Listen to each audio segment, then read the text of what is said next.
नमस्कार प्यारे छात्रों, मैं राजेश दांगी आप लोगों का स्वागत करता हूँ सार्थक एकेडमी इंदौर यूट्यूब चैनल पर। आज हम लोग आज के लेक्चर में जो डिस्कस करेंगे कि हम हमारे लक्ष्य को किस प्रकार से प्राप्त करें, हमारे गोल को किस प्रकार से अचीव करें और हमारे उद्देश्य को किस प्रकार से पूर्ण करें। तो आइए जानते हैं how to achieve our goal, अर्थात हमारे लक्ष्य को किस प्रकार से प्राप्त किया जाए। तो मैं सिर्फ ओनली पढ़ने वाले छात्रों के लिए बात नहीं कर रहा हूँ। जो पढ़ने के अलावा भी बहुत सारे ऐसे लोग होते हैं जो बिजनेस फील्ड में या फिर पॉलिटिकल फील्ड में या किसी भी अपनी एक जो उन्होंने जो गोल डिसाइड कर रखा है उस फील्ड में सक्सेस होना चाहते हैं। अब दिल के अंदर उमंग तो बहुत होती है कि हम आगे बढ़े और अपने लक्ष्य को प्राप्त करें, लेकिन कुछ अड़चनें, कुछ बाधाएं जो हमारे जीवन में हमारे सम्मुख और हमारे पथ के बीच में आ जाती है और हमको कहीं ना कहीं रोक देती हैं। तो आइए जानते हैं कि क्या चीज़ें ऐसी हैं जो हमको रोकती हैं और हमको हमारे गोल से दूर करती हैं। तो सबसे पहली बात तो मैं आपको ये बतलाना चाहता हूँ कि हमारा जो सराउंडिंग एरिया है ना, जैसे ये वातावरण के बारे में हम लोग बात करते हैं कि जो पूरा हमारा अर्थ है, इस अर्थ के ऊपर दो प्रकार की एनर्जी होती है, एक पॉजिटिव एनर्जी और एक नेगेटिव एनर्जी। तो अब ये पॉजिटिव एनर्जी क्या है और नेगेटिव एनर्जी क्या है। तो हम लोग जिस प्रकार के विचार मंथन करते हैं और हम जैसा सोचते वैसा ही बनते जाते हैं। यदि निरंतर हम लोग सिर्फ और सिर्फ किसके किताबों के बारे में अध्ययन करेंगे, किताबों के बारे में सोचेंगे, तो हमको किताबों का नॉलेज हो जाएगा। यदि हम निरंतर नेगेटिव थॉट के बारे हम लोग बात करेंगे, नकारात्मकता हर जगह निकालेंगे और नकारात्मक बातें करेंगे, तो हम पूर्ण रूप से कैसे हो जाएंगे, नेगेटिव हो जाएंगे। यदि हम हर चीज़ में सकारात्मक ढूंढने लगे, अर्थात पॉजिटिविटी निकालने लगे, तो हमारा जो शरीर है और हमारा जो प्राण है और हमारा जो मस्तिष्क है वो भी पॉजिटिव एनर्जी के साथ संचालित होने लगेगा। तो यही ब्रह्मांड के अंदर या फिर हमारी पृथ्वी के अंदर दो प्रकार की एनर्जी कार्य करती हैं। तो हम हमेशा सकारात्मक रहें और हमारे आसपास का जो एरिया है उसको भी सकारात्मक बनाने की कोशिश करें और नकारात्मक लोगों से दूर रहें, तभी हम किसी भी लक्ष्य को प्राप्त आसानी से कर पाएंगे।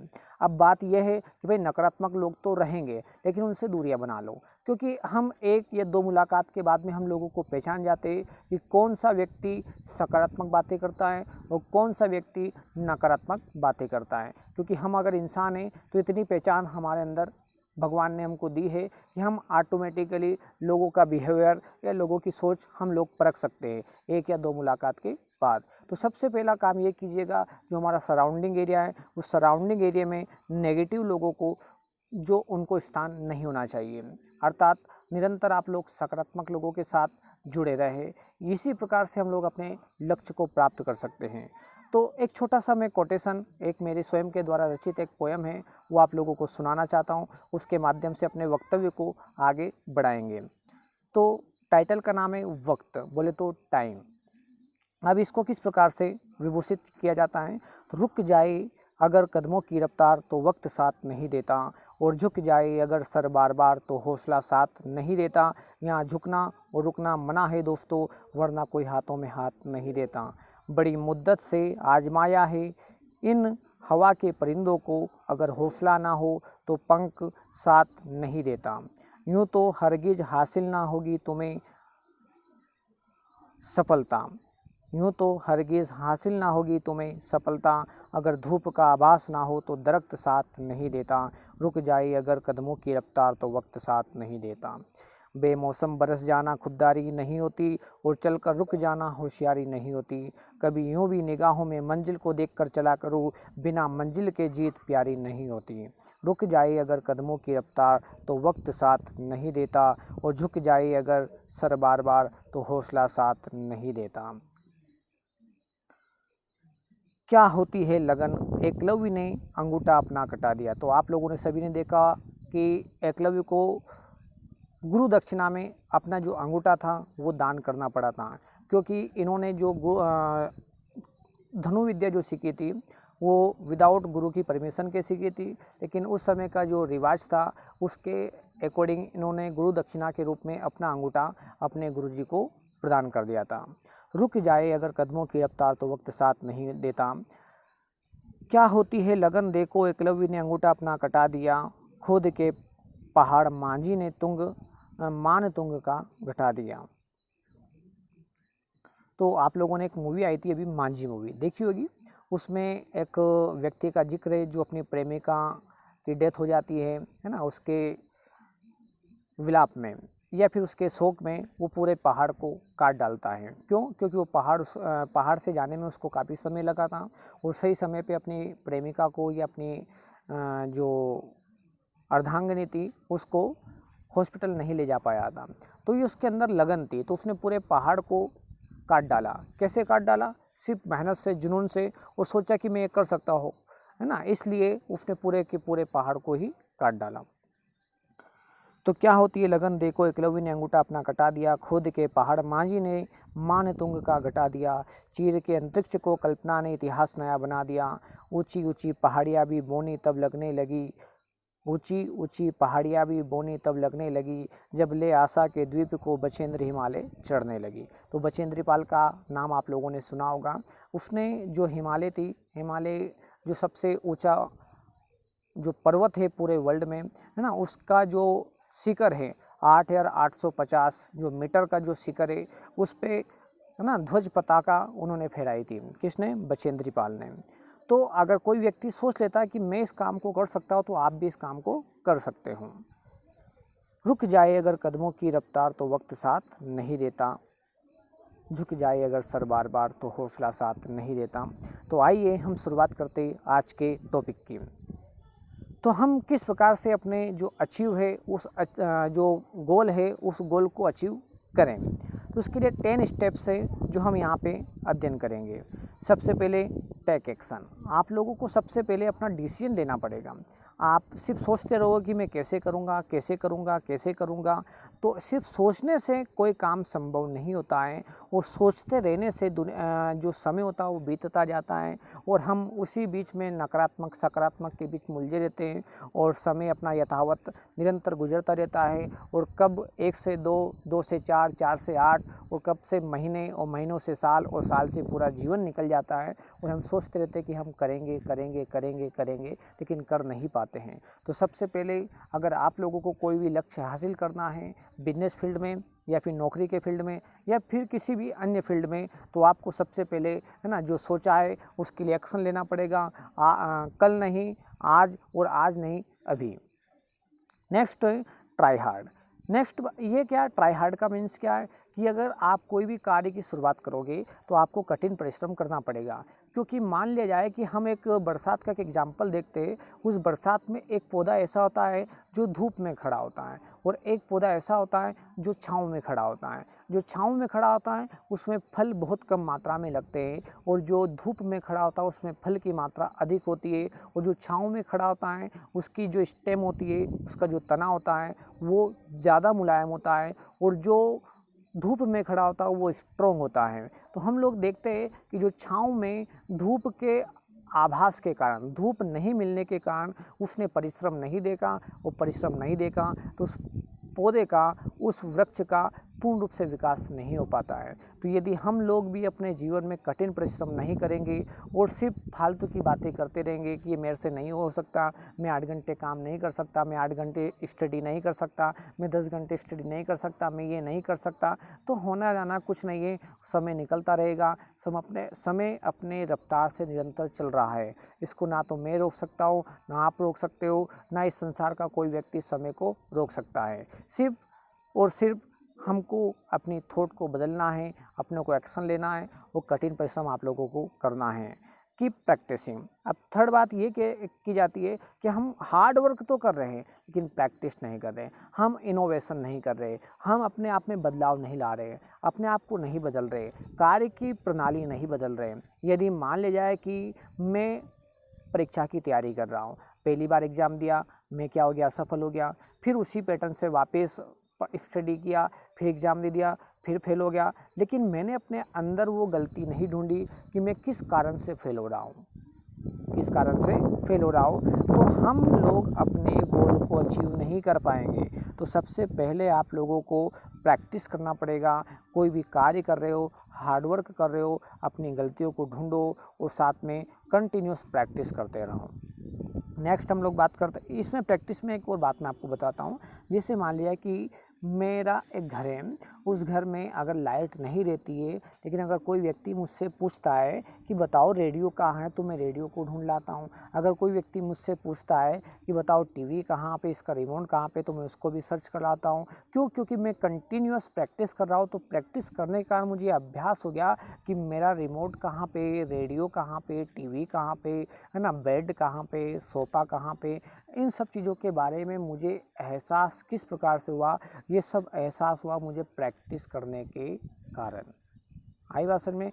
एक और मैं आपको बहुत अच्छा एग्जांपल्स बताता हूँ कि मेरे जीवन में मैंने एक ऐसे व्यक्ति से साथ कांटेक्ट किया है, एक ऐसे व्यक्ति मेरे संपर्क में आए, वो अंधे हैं, वो देख नहीं पाते, लेकिन फिर भी वो सभी का घर पहचानते कि ये घर किसका है ना, ये फला घर फला का है ना, ये घर उसका है। वो अपने खेत पे भी जाते हैं, है ना, और साथ में अपने दैनिक नित्य कर्मों के लिए, है ना, बाहर प्रसादन के लिए भी जाते, है ना, किसी किसी के घर में अगर दुख तकलीफ है तो उसके घर में पहुंच जाते और बताते कि ये व्यक्ति ये है ना, ये इसकी आवाज़ है, वो आसानी से पहचान पाते। तो हम लोग देखते कि एक ऐसा व्यक्ति जो अंधा है लेकिन वो सभी के घर को पहचान सकता है, तो ये कैसे पॉसिबल हुआ? तो भैया दो प्रकार की दृष्टि होती है। एक वह दृष्टि होती है जो हम लोग साक्षात देख पाते हैं, है ना, जिसको हम लोग आँख कहते हैं। एक दृष्टि वो होती है जो इंटरनल होती है, अर्थात जिसके पास आँख नहीं होती वो भी पढ़ लिख सकता है और वो भी एक अच्छी परीक्षा को उत्तीर्ण करके एक अच्छी पोस्ट को प्राप्त कर सकता है। तो ये सब चीज़ें दो दृष्टि के माध्यम से होती हैं और ये सब किससे होता है? सब होता है प्रैक्टिस के माध्यम से। तो आप भी कर सकते हो, मैं भी कर सकता हूँ, और इस संसार का हर एक व्यक्ति कोई भी कार्य आसानी से कर सकता है। किसके माध्यम से? प्रैक्टिस के माध्यम से। एक्सप्लोर ए डिफ़िकल्ट वे। हम देखते हैं कि यार ये तो कठिन मार्ग है, इस मार्ग पे मुझे नहीं जाना चाहिए, और यार इसमें तो कांटे हैं, इससे ना निकल के दूसरे रास्ते से हम शॉर्टकट निकाल लेते हैं। तो शॉर्टकट हमेशा लाइफ में नहीं होना चाहिए। आई बात समझ में। शॉर्टकट लाइफ में हमेशा नहीं होना चाहिए। जब तक आप मार्ग पर नहीं चलोगे तब तक आपको मार्ग का एहसास नहीं होगा, तब तक आपको एक्सपीरियंस नहीं होगा, तब तक आपको अनुभव नहीं होगा। अर्थात मंजिल को प्राप्त करना है तो रास्ते में आप लोगों को बहुत सारी बाधाएं भी आएगी, बहुत सारी कठिन परिस्थितियां भी आएगी, रास्ते कठिन भी होंगे, डगर कठिन भी होगी, है ना। बहुत बार आपका मन करेगा कि मैं इसको यहीं पे छोड़ देता हूँ, कि मैं ये नहीं कर पाऊँगा, लेकिन उस समय आप लोगों को डिसीजन लेना है कि मैं इस काम को कर सकता हूँ और मैं ही इस काम के लिए बना हूँ, तो आप अपने लक्ष्य को आसानी से प्राप्त कर जाओगे। Ask someone for advice. आप लोग ये भी ध्यान दीजिएगा कि कुछ लोग ऐसे भी हैं, है ना, जो हमारे आसपास है, जिन्होंने भी सफलता प्राप्त की है। हो सकता हो कि आपका जो गोल है अन्य व्यक्ति के सिमिलर हो, तो उनसे जाकर के पूछो भाई आप लोगों ने किस प्रकार से अपने लक्ष्य को प्राप्त किया। कि हो सकता हो कि हम देखते हमारे घर के बारे में हम लोग बात करते हैं कि हमारे जो पापा हैं उनकी सिस्टर उनको बुआ कहते, तो हमको बुआ कहना किसने सिखाया? हमारे फैमिली वालों ने सिखाया, क्योंकि हमको तो जन्म से नहीं पता था कि किसको बुआ कहा जाता है, किसको पापा कहेंगे, किसको मम्मी कहेंगे, किसको ब्रदर कहेंगे, किसको सिस्टर कहेंगे, किसको मामा कहेंगे, किसको मामी कहेंगे। तो ये सब चीज़ें हम कहाँ से सीखे? हम हमारे परिवार से सीखे।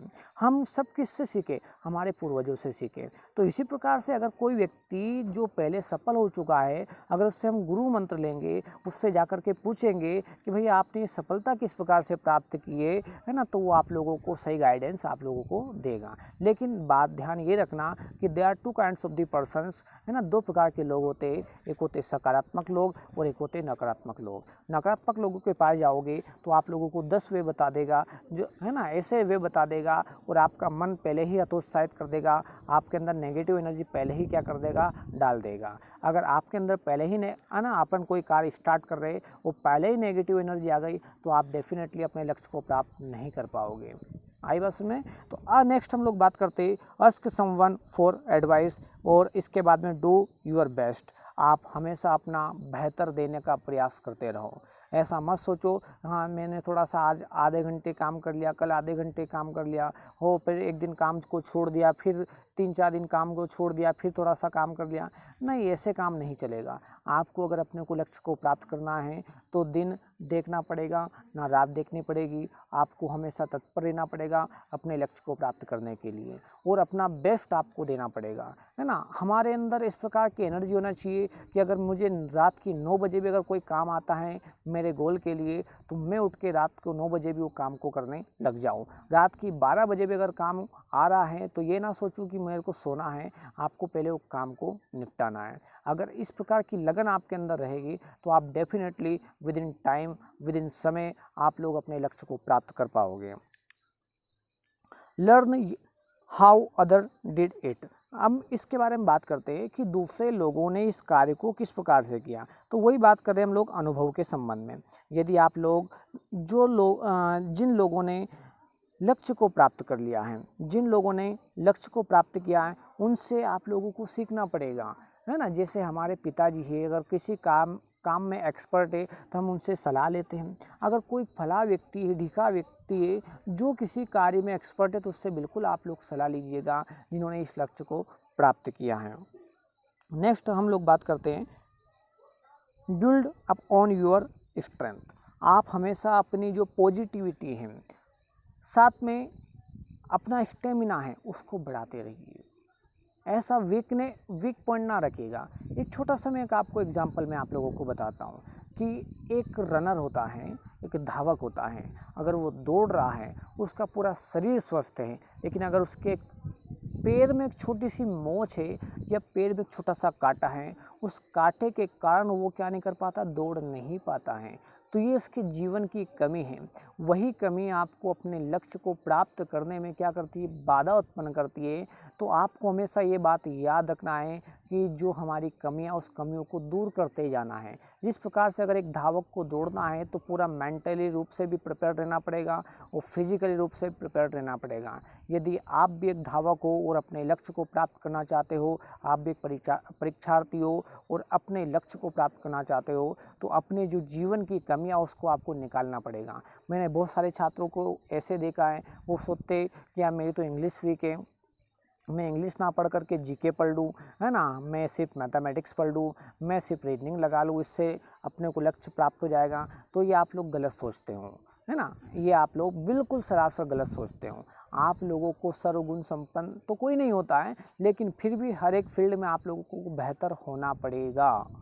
अब ये भाई मैं तो हर फील्ड में बेहतर नहीं हो सकता हूँ, तो अगर ऐसा सोचते रहोगे तो आप लोग एक अच्छा गोल नहीं प्राप्त कर पाओगे। तो क्या हम लोगों ने सिर्फ जीवन इसलिए लिया कि हम जन्म ले, खाना खाए, सो जाए और अंततः मर जाए और पूर्ण रूप से अपना जो नाम है वो खत्म हो जाए? तो क्या हम लोगों ने इसलिए जन्म लिया? भाई हमने जन्म लिया तो हमारे जीवन का एक उचित मूल्य है और हमारे जीवन का एक अमूल्य लक्ष्य होना चाहिए। उस लक्ष्य के लिए आप लोगों को काम करना चाहिए।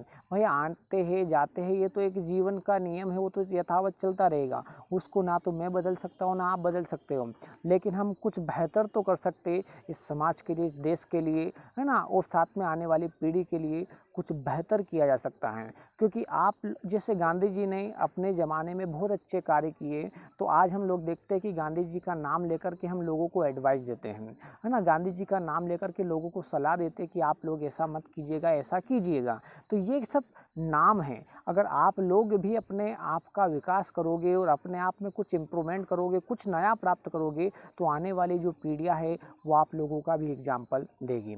तो आप लोगों को हमेशा तत्पर रहना और अपने लक्ष्य को प्राप्त करके सामाजिक सुधार है उसमें भी आपको इन्वॉल्व होना है, और जो सांस्कृतिक सुधार है उसमें भी आपको इन्वॉल्व होना है, और जो देश का जो डेवलपमेंट है उसमें भी आपको इन्वॉल्व होना है। ऐसा सिर्फ एक व्यक्ति पूरे देश को नहीं बदल सकता है ना। ऐसे आप लोग जितने भी युवा पीढ़ी है वो आप लोगों को अपने लक्ष्य को प्राप्त करने के लिए निरंतर आप लोगों को मेहनत करनी पड़ेगी।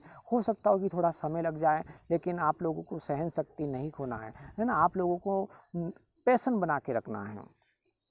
नेक्स्ट बात करते हैं रिव्यू एंड फिक्स मिस्टेक्स। सबसे महत्वपूर्ण बात हम लोग जो पहले भी कर चुके कि सबसे पहले आप अपनी गलतियों को पहचानो।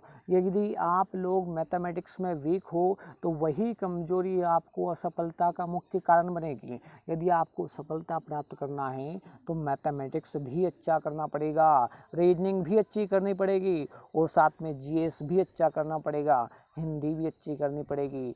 तो तभी जाके आप लोगों को एग्ज़ाम में सफलता अर्जित होगी। ये सिर्फ मैं एक परीक्षार्थी के लिए नहीं कह रहा हूँ। परीक्षार्थी वैसे तो हर एक व्यक्ति परीक्षार्थी होता है। अगर जिसको पॉलिटिक्स करना है वो भी अपने कुछ ना कुछ एग्ज़ाम वो भी फेस करता है बेचारा, है ना। जरूरी नहीं कि कॉम्पिटिशन एग्ज़ाम ही दे ना। जीवन में अलग अलग प्रकार की परीक्षाएं आप लोगों को निरंतर आजमाती रहती हैं। तो आप लोगों को सबसे पहले अपनी जो छोटी छोटी गलतियां उन गलतियों को फाइंड आउट करना है। कोई व्यक्ति आपकी गलती बताता है तो उसके ऊपर आपको चिढ़ना नहीं है। मान लीजिए कि आपका कोई बहुत अच्छा घनिष्ठ मित्र और आपकी गलती बता रहा है कि यार ये थोड़ा सा मुझे मिस्टेक लगता है, तो आप उसमें थोड़ा सा सोचिएगा, मंथन कीजिएगा, एकांत में बैठ करके सोचिएगा हाँ हो सकता है कि यार मेरे अंदर ये मिस्टेक है तो मैं इसको सुधारना चाहिए, ना कि उसके ऊपर चिढ़ना चाहिए। ठीक है ना, उससे डिस्टेंस बनाना चाहिए। कहीं ना कहीं हो सकता है कि हमारे अंदर इस प्रकार की नेगेटिविटी हो सकती है, कुछ ना कुछ मिस्टेक सभी लोगों के जीवन में होती हैं। नेक्स्ट हम लोग बात करते हैं डोंट गिव अप।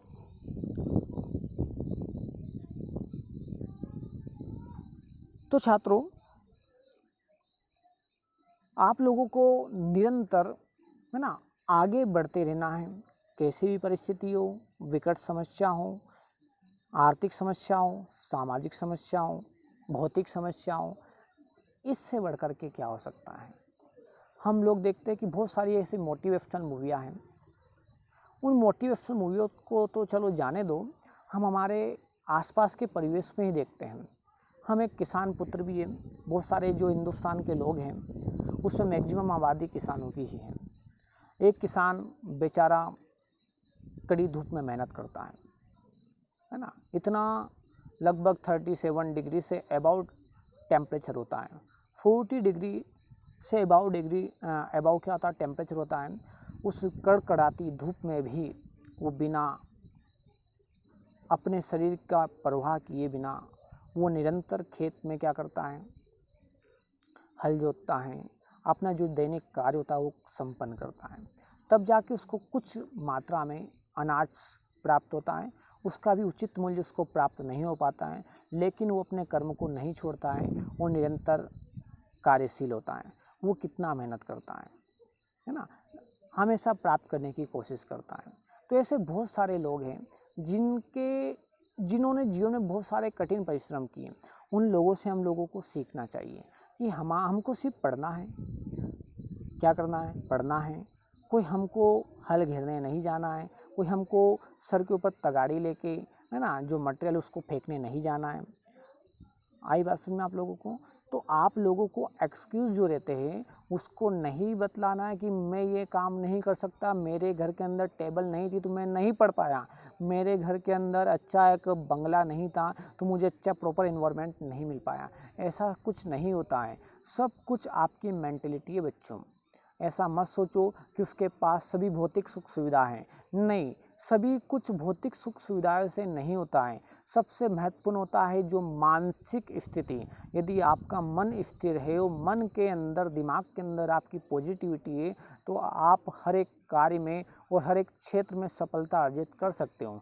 बशर्ते कुछ समय लग सकता है, या कम समय भी लग सकता है, या थोड़ा सा अधिक समय भी लग सकता है, लेकिन यही समय, आपका धैर्य, यही पैशन आप लोगों को सफलता के लिए अग्रसर करेगा। तो जो व्यक्ति कठिन डगर आने पर या दुख भरी बाधाओं को आने पर संभल गया और निरंतर चलता रहा, वो डेफिनेटली इतिहास को गढ़ता है, इतिहास को रचता है। ऐसी बहुत सारी ढेरों कहानियाँ हैं। हम नेक्स्ट एपिसोड में, अगले लेक्चर्स में हम कुछ कहानियों को लेकर के आप लोगों के बीच में आएंगे और उसके संबंध में हम लोग परिचर्चा करेंगे।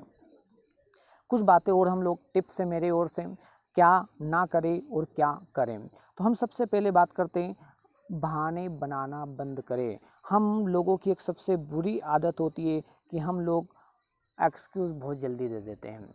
कि मान ले जाए कि एक छात्र है जिसका परीक्षा या इम्तिहान बहुत नज़दीक है, लेकिन वो छोटे छोटे प्रकार के इश्यूज़ है ना क्रिएट करता है, बोलता है कि मैं तो नहीं पढ़ पाऊँगा, मेरे पास कुंजी नहीं है, मेरे पास गाइड नहीं है ना, मेरे पास मोमबत्ती नहीं है, मेरे पास बल्ब नहीं है, मेरे पास टेबल नहीं है, मेरे पास चेयर नहीं है, मेरे पास फला नहीं है, मेरे पास ढीका नहीं है, तो मैं ये काम नहीं कर पाऊँगा, मैं तो परीक्षा पास ही नहीं कर पाऊँगा। तो इस प्रकार के छोटे छोटे इशू हम लोग बताने लगते हैं। तो सबसे पहली बात, ये जब छोटे छोटे इशू आप लोग बताने लगते हो तो यही इशू छोटे छोटे होकर के एक बहुत बड़ा इशू बन जाते, और यही कारण आप लोगों को बाधा उत्पन्न कर देता है और आप लोग सफल नहीं हो पाते हों।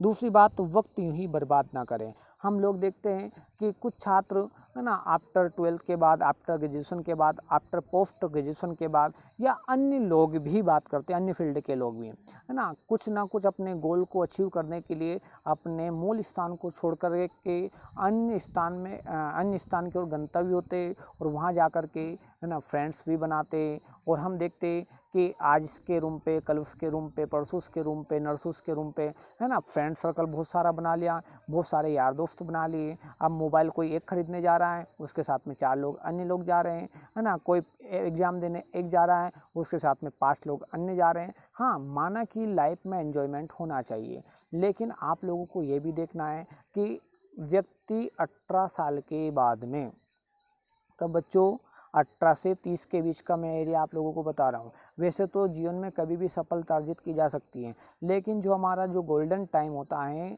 हमको सफल होने का, वो 18 से 30 के बीच में होता है। हमारे पूर्वजों ने कहा कि बीसा बुद्धि तीसा धन, है ना। बीसा बुद्धि का आशय क्या है, अर्थात हमारा जन्म से 20 साल तक हम लोग बुद्धि को अर्जित कर सकते हैं। वो 30 साल मतलब 20 से लेके तो 30 साल बोले तो 30 और 20 कितने 50 साल तक कुल मिलाकर के हम क्या कर सकते हैं, धन का अर्जन कर सकते हैं। तो हमारे जीवन में आप लोगों को आगे बढ़ने के लिए बुद्धि की भी ज़रूरत होती है और धन की भी ज़रूरत होती है। धन तभी अर्जित किया जा सकता है जब आपके पास बुद्धि है ना, और तब आप लोग भौतिक सुख सुविधा, मानसिक सुख सुविधा, सामाजिक गतिविधियों में हिस्सेदारी, है ना, और सामाजिक उत्थान के लिए या देश उत्थान के लिए अगर आप लोगों को इन्वॉल्व होना है, तो उसमें कहीं ना कहीं आप लोगों को बुद्धि की भी ज़रूरत पड़ेगी, और कहीं ना कहीं आप लोगों को धन की भी ज़रूरत पड़ेगी। ये बातें समझ में आ रही है आप लोगों को। तो वक्त यूं ही बर्बाद ना करें, हम यहाँ बैठे वहाँ बैठे फालतू के हम लोग गप्पे मारते रहते हैं, और समय अपना निकलता रहता है, निरंतर निकलता रहता है। हमने हमारे गाँव के आसपास बहुत सारी जगह हम लोगों ने देखा कि वहाँ पे बहुत सारे लोग क्या करते हैं, ताश की गड्डियाँ निकाल लेते हैं, ताश खेलते रहते हैं, है ना, अनावश्यक कार्य करते रहते हैं जिनका जीवन में कोई उचित मूल्य नहीं है। आप लोग युवा हो, भारत के युवा पीढ़ी हो, और हम लोग अगर अपना जीवन सिर्फ ऐसे कार्यों के लिए है ना न्यौछावर कर देंगे, और ऐसे कार्यों में अपना जो जवानी है जिसमें हमको कुछ बनना था, उस जवानी को अपन ने ऐसे ही बर्बाद कर दिया। किसके लिए, गप्पे मारने में, किस में, ताश खेलने में, किस में, मौज मस्ती करने में। भैया जीवन है, जीवन को मेंटेन कीजिएगा, डिसिप्लिन के साथ कीजिएगा, तभी तो जीवन को जीने के आनंद आएंगे। नेक्स्ट हम लोग बात करते हैं नकारात्मक लोगों से दूर रहें। ये हम लोग पहले भी बात कर रहे चुके हैं कि जैसा आपका सराउंडिंग एरिया होगा उसी प्रकार के आप लोग बन जाओगे। हम लोग देखते हैं कि चुंबक चुंबक को आकर्षित करती है, चुंबक लोहे को आकर्षित करती हैं, जिसमें उसके समान गुण पाए जाते वही चीज़ें आकर्षित होती हैं।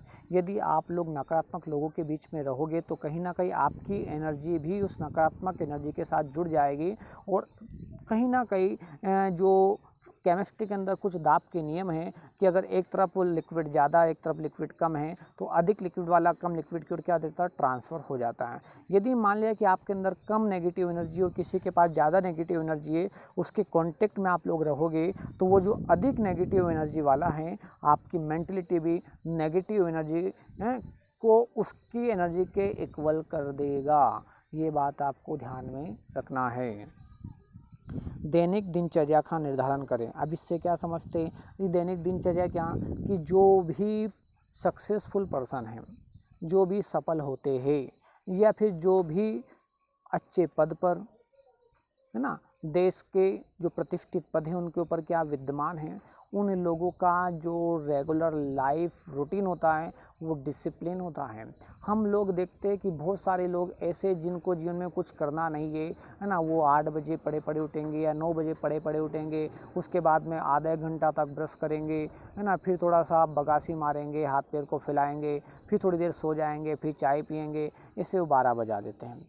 12 बजे फिर खाने का टाइम हो जाएगा, फिर नहाया धोया, कुछ किया कि नहीं किया, ऐसे समय वो निकलता जाता है। लेकिन उनका जीवन में कोई लक्ष्य नहीं है, तो उनका है ना नॉर्मल लाइफ उनकी चलती रहती है। तो क्या हम नॉर्मल लाइफ को जीने के लिए आए? भाई हमको कुछ अच्छा करके दिखाना है, इस समाज को बुराइयों से बचाना है और इस समाज में जो बुराई है उसको ख़त्म करना है। तो उसके लिए कहीं ना कहीं हम लोगों को आगे आना पड़ेगा, कहीं ना कहीं हम लोगों को अच्छा करना पड़ेगा। तो सबसे पहले हम लोग अपने जो रेगुलर जो लाइफ है, डेली रूटीन है, उसको डिसिप्लिन कीजिएगा, नियमित, है ना, समय पर उठिएगा। कब उठिएगा? समय पर उठिएगा, समय पर सारे कार्य कीजिएगा। सबका अपना अपना एक रूटीन हो सकता है ना। अच्छी किताबें व अच्छे लोगों के साथ में संपर्क बनाए रखें। हम लोग कहते हैं कि अच्छे दोस्त होना बहुत ज़रूरी है जीवन में, है ना, ताकि हम अपने दुख दर्द, नेगेटिविटी हर एक व्यक्ति के जीवन में आती रहती है, नकारात्मक सोच आती रहती है। उस समय आप लोगों को इस नकारात्मक सोच से उभारने वाला आपका एक दोस्त होता है, क्योंकि आप अपने दोस्त के साथ क्या करते हो, हर एक बात को शेयर करते हो। तो अच्छे दोस्त हमेशा बना के रखना, है ना। सभी के मुझे लगता है सभी के अच्छे दोस्त ज़रूर होंगे, लेकिन अच्छे दोस्त का मीनिंग सिर्फ ऐसा नहीं कि जो सिर्फ पैसों से हेल्प करें। जो आप लोग ऐसे दोस्त भी होना चाहिए जो आपको मेंटली रूप से प्रिपेयर्ड करें, है ना। जब भी आप लोग नेगेटिव हो तो आप लोगों को पॉजिटिव एनर्जी देने का काम करें। साथ में अच्छी किताबें हम लोग देखते हैं कि जैसे गांधी जी है ना, साथ में अपने जो अब्दुल कलाम हैं, ऐसे बहुत सारे ज्ञानी पुरुष रहे, ऐसे बहुत सारे अच्छे व्यक्ति रहे, उनकी जीवनी हम लोगों को पढ़ना चाहिए। उनको पढ़ने से हम लोगों को आत्मबोध होता है और उनको पढ़ने से हम लोगों को अच्छे अच्छे कार्य के बारे में जानकारी मिलती है और हमारे मन के अंदर, हमारे दिमाग के अंदर, हमारे दिल के अंदर पॉजिटिव एनर्जी जागृत होती है। नेक्स्ट हम लोग बात करते हैं मन को स्थिर रखे हुए इसके लिए ध्यान करें। हमारा जो भारत का जो धर्म है वो बहुत अच्छा है, बहुत सारे लोग इसको नहीं मानते, तो मैं आप लोगों को कमेंट नहीं करना चाहता हूँ कि जो भारत की संस्कृति बहुत शानदार है, यहाँ पे समभाव है। हो सकता है कि देखो ये तो जो पॉलिटिक्स चल रही, इस पॉलिटिक्स का कारण सब कुछ विशुद्ध कर दिया गया है, लेकिन जो भारत का जो मूल ग्रंथ है, जो मूल धारणा है, वो बहुत शानदार है बच्चों। अगर आप लोग कभी बैठो तो आधा एक घंटा अपने ध्यान कीजिएगा। हम पतंजलि का नाम आप लोगों ने सुना होगा, है ना, जो पतंजलि योग शिक्षा के प्रणेता थे, है ना। तो हम लोगों को योग करना चाहिए। योग से क्या होता है, लोग बोलते हैं कि ये तो फालतू चीज़ें, कोई फालतू नहीं है बेटा। कि हम देखते हैं कुछ एग्जाम्पल से कि अमेरिका में एक व्यक्ति ऐसा टॉलस्टॉय, है ना, वो वहाँ से बैठे बैठे, है ना, जो अपने हिंदुस्तान की जो घटना है उनके बारे में भी स्मरण कर पाता है। हमने देखा कि जो भगवान जो श्री कृष्ण ने महाभारत में हम लोगों ने सुनी होगी, महाभारत में संजय था, उस संजय के पास ऐसी दृष्टि थी कि वो जो महाभारत का वृत्तांत तो बेटे बेटे बता देता था। तो ये सब चीज़ें क्या है, ये सब चीज़ें पॉसिबल है किसके माध्यम से, योग के माध्यम से। हमने कहा था कि 2 प्रकार की आँखें होती है, एक आँखें वो होती है जो हम लोग देखते हैं, एक आँख वो होती है जो हम लोग हाँ महसूस करते हैं, है ना, हम लोगों को देख पाते। जैसे आज मोबाइल है, मोबाइल के अंदर एक इस प्रकार की तरंग है, उस मैंने मान लिया किसी के कॉन्टेक्ट नंबर डायल किए, वो ऑटोमेटिक उस व्यक्ति को जाकर के लग जाएंगे। कैसे लग जाएंगे? ये सब चीज़ें तरंग से काम चल रहा है। तो इस एनवायरनमेंट के अंदर हम जो बोलते हैं वो तरंग है, हम जो बोलते हैं वो भी एक प्रकार की वेव्स है, हम जो सोचते हैं वो भी एक प्रकार की वेव्स है। तो ये सारी वेव्स इस एनवायरनमेंट के अंदर विद्यमान है। तो हम किस प्रकार की वेव्स को कैप्चर कर रहे, किस प्रकार की वेव्स के कांटेक्ट में, है ना, उसी प्रकार के हम लोग हो जाते हैं। आशा है आप लोगों को ये सब बातें समझ में आ रही होगी। तो जो ध्यान विद्या है ना, आप लोग जो बाबा रामदेव है ना, उनके बहुत सारे आसन हैं, उन आसनों को ध्यान में रख करके जो अपने लिए उचित है उनको आप लोग रेगुलर आधा घंटा 1 घंटा आप लोग अपनी बॉडी को दीजिएगा, ध्यान कीजिएगा। थोड़ा सा बॉडी अपना जो आफ्टर 18 ईयर्स के बाद में, 21 ईयर्स के बाद में बॉडी को स्ट्रॉन्ग बनाइएगा, मन को स्ट्रॉन्ग बनाइएगा, अपने मस्तिष्क को स्ट्रॉन्ग बनाइएगा और निरंतर मेहनत कीजिएगा और आप अपने लक्ष्य को प्राप्त कीजिएगा। यदि आप लोगों को ये जानकारी अच्छी लगी हो तो सार्थक एकेडमी इंदौर यूट्यूब चैनल को सब्सक्राइब कीजिएगा, बेल आइकन का जो बटन है उसको क्लिक कीजिएगा। और आप लोगों को अच्छा लगा या बुरा लगा, कुछ सीखने को मिला या ना मिला, उसको कमेंट करके ज़रूर बताइएगा और सब्सक्राइब कीजिएगा ताकि हम लोग अच्छी से अच्छी जानकारी आप लोगों को प्रोवाइड करते रहें। मैं हमेशा आप लोगों के लिए एक सार्थक प्रयास करता रहूँगा ताकि आप लोग अपने जीवन में कुछ अच्छा कर पाओ और कुछ अच्छे बन पाओ, अच्छे बनकर के जो हमारे देश के अंदर जो विसंगतियाँ, उस विसंगतियों को दूर कर पाओ। आज हम लोग देखते हैं कि बेरोजगारी एक बहुत बड़ी समस्या निकल करके सामने आ रही है। कोविड-19 के कारण बहुत सारे जो मजदूर वर्ग है उनकी नौकरियां चली गई, बहुत सारी जो दैनिक जो मजदूर है उनकी नौकरियां चली गई, साथ में ऐसे बहुत सारे सेक्टर है वहाँ पे नौकरियां चली गई हैं। अब बेरोजगारी है, अब ये कोविड-19 है, वो कोई कह के नहीं आया था और हम उसके लिए पहले से प्रिपेयर्ड भी नहीं थे। हमारे यहाँ पे अनएजुकेशन बहुत ज़्यादा है। सिर्फ शिक्षा का मतलब एक ये नहीं कि हम लोग किताबी ज्ञान को प्राप्त कर ले उसी को शिक्षा कहते हैं। शिक्षा का मीनिंग ये होता है लर्निंग, सीखना। शिक्षा का मूल उद्देश्य क्या होता है? सीखना। तो अब हम उसको सिर्फ ऐसा समझने लग गए कि सीखना सिर्फ ये कि किताब को पढ़ना सीख गए तो हम शिक्षित हो गए। उसको सिर्फ किताब को पढ़ने वाले को हम पढ़ा लिखा बोल सकते लेकिन शिक्षित नहीं बोल सकते। शिक्षा का आशय होता है लर्निंग, अर्थात अनुभव। जैसा आप लोग कोई भी जो भी अपने फील्ड है, मान लीजिए कि आप लोग टीचर हो तो टीचर का एक अपना एक्सपीरियंस होता है कि किस प्रकार से बच्चों को टैकल करना है, किस प्रकार से बच्चों को पढ़ाना है, क्या पढ़ाना है, क्या नहीं पढ़ाना है, क्या उचित है, क्या नहीं उचित है ना। अगर हमारे अंदर ये गुण डेवलप है तो हम एक बेहतर शिक्षक है और हमारे अंदर ये गुण डेवलप नहीं है तो हम एक अच्छे शिक्षक नहीं हो सकते हैं। तो ऐसे बहुत अलग अलग पर्सन्स के लिए, अलग अलग जॉब्स के लिए, अलग अलग सेक्टर्स के लिए अपने अपने एक मापदंड हैं। तो हम उन मापदंडों में खरे उतर पा रहे या नहीं उतर पा रहे हैं, इन सब चीज़ों को आप लोगों को निर्धारण करना है। तो यदि आप चाहते हो कि हम जीवन में कुछ बेहतर करें तो आप लोगों को हार्ड वर्क करना पड़ेगा और आज से अभी से आप लोगों को जागना पड़ेगा। आशा है आप लोगों को सब चीज़ें समझ में आ रही होगी। तो मैं इसी के साथ अपना वक्तव्य यहीं पे संपन्न करता हूँ। और आप लोग अगर एमपीएसआई, एमपी पुलिस, साथ में एमपीपीएससी या फिर अदर कॉम्पिटिटिव एग्जाम्स के लिए प्रिपरेशंस करना चाहते हो तो मैं सार्थक एकेडमी इंदौर में कुछ वीडियो में अभी प्रिपेयर्ड कर रहा हूँ, जैसे साइंस के लिए और हिंदी के लिए। मोस्टली साइंस और हिंदी में आप लोगों को मैं ही पढ़ाऊँगा, तो उसके लिए मैं वीडियो लेक्चर्स तैयार कर रहा हूँ जो पीपीटी के माध्यम से आप लोगों को कंटिन्यूअस प्रोवाइड होते रहेंगे। तो इसलिए आप लोगों को सब्सक्राइब कीजिएगा ताकि आप लोगों को जानकारियाँ मिलती रहें। तो इसी के साथ मैं विदा लेता हूँ। जय हिंद, जय भारत, धन्यवाद।